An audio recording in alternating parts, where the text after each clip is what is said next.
Hi everyone, I'm back.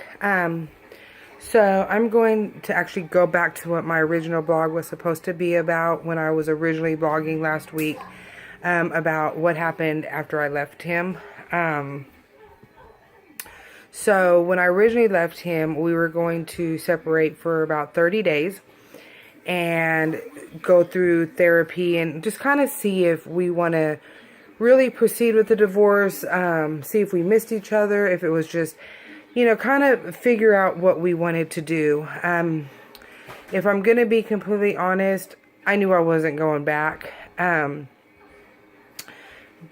when I left him, we were on good terms. My son's birthday was coming up, so I had made arrangements for the day he was off of work, which was a Tuesday, to do my son's birthday at Chuck E. Cheese. We had planned to do it around 5:30 that evening. He had told me he was game for it, and that's when everything turned around, because when I called him earlier that day to verify, no, actually, I'm sorry, I'm wrong. I went over to the house to get some stuff for my kids for school, and it was my son's birthday, because I remember him telling my son happy birthday. And when I went over there, he was still in agreement to the birthday party. And so what ended up happening was that evening I had called him and he didn't answer his phone. Well, I found out he had went to the rodeo and a concert with a girl, even though he wouldn't admit of who she is. We're just going to call her. I'm not sure what I want to call her. Well, my light just went really bright. Sorry. Anyways, we're just going to call her It. It was with him. And how I ended up finding out about that was we were still on the same cell phone company, and I decided to look at the bill, and I noticed he had been texting and calling the same number a bunch of times and having long conversations. And so I called it, and she happened to answer the phone. And anyway, so then that's how I found out he was with somebody else. And once again, it's one of those, okay, I'm going to be very vague, and I apologize. He doesn't think with his head, he thinks with his penis. And she was spreading ego, even though she was married too. And so after that was done, it was done. Well, not long after that, my daughter had, while we were together, I'm sorry, I'm like forgetting some of the stuff that had went on. During the time we were together, my oldest child was having major abdominal pain. So she was going to specialists to try to figure out what was going on with her stomach. And when I had left him, we were still going through the procedures to see, if there was something serious, if it was just, it's your kid. You want to make sure it's something life-threatening or whatever. Well, she had an appointment coming up, and I went to the bank to pull the money out to be able to pay the copay. And because he was a specialist, the copay was a little bit more pricier. And I had noticed that he cleaned the bank account out. And so that became a big fight.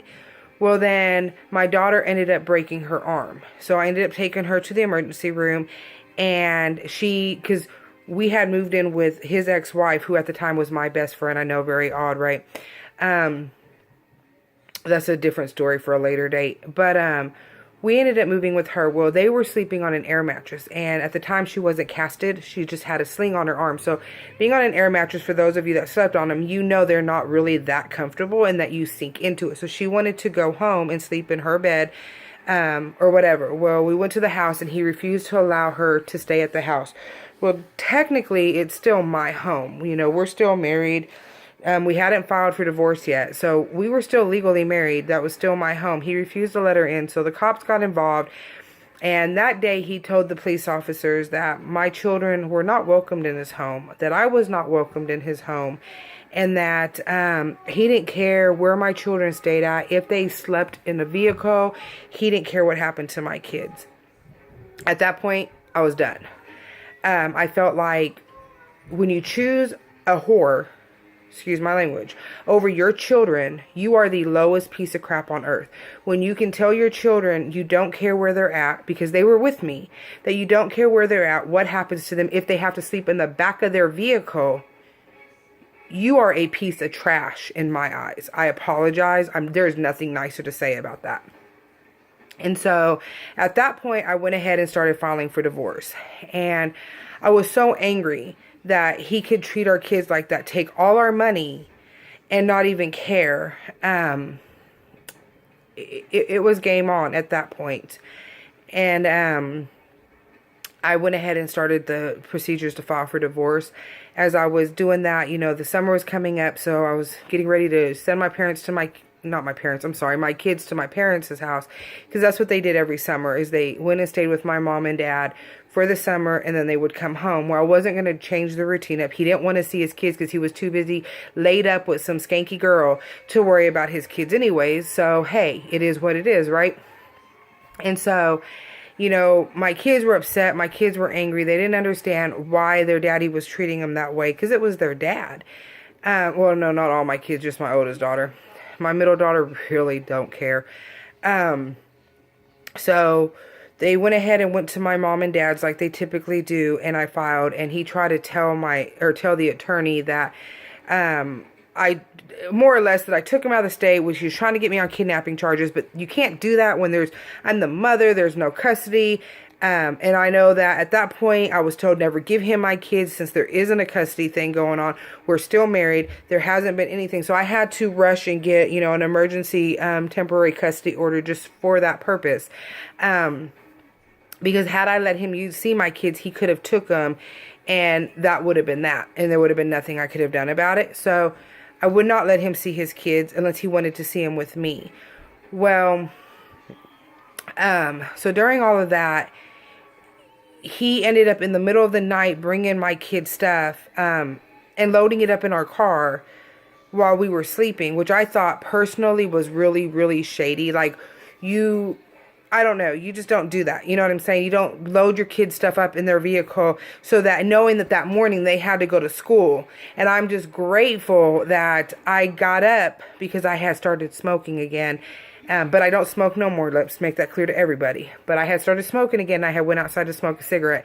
And I noticed that a bunch of crap looked like it was in my car. So when I opened up my car, I noticed that it was completely full of my children's stuff.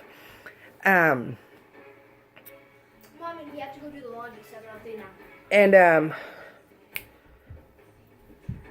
And so we dealt with that. And during the divorce procedures, when I was filing and going through it all, my kids were gone. In a minute, let me finish what I'm doing, please.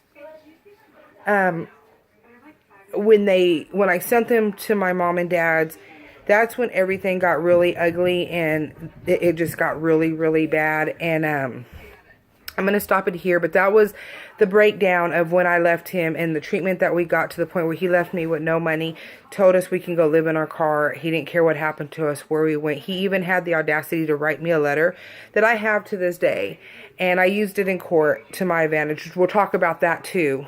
But he told me to take my kids, to go back to my hometown or home state, and to start a new life without him, because that's what he was going to do. It was time for him to start his life, and it was time to start mine. So I kind of felt like it was a checklist. Wife filed for divorce, check. Wife moved out, check. Kids are gone, check, check, check. Single man, no children, check, check, check, check, check. Got a new horror on the side, check, check, check. That's kind of how I felt. Like, you just pretty much wiped your hands of your children, even though you pretty much did that from day one. But to actually physically hear you do it, or hear you say it to a police officer, and to physically actually know that you were doing it, it made me mad, and it hurt me. And the fact that you were cheating on me, or he was cheating on me again, and had no regards to his children and the way they felt, and made no attempt to see his kids, that upset me even more, just because my oldest daughter was hurt the most by it. And to see her not understand why her daddy didn't love her broke my heart. But anyways, so on my next vlog, I will talk about why we are going through the divorce, mediation, the divorce, the arguments, the fighting, me almost going to jail twice, and then from there, it's pretty much going to be caught up to me being single officially, and the start of me and my children's life as a single parent with 3 young kids. I will talk to you later. Bye.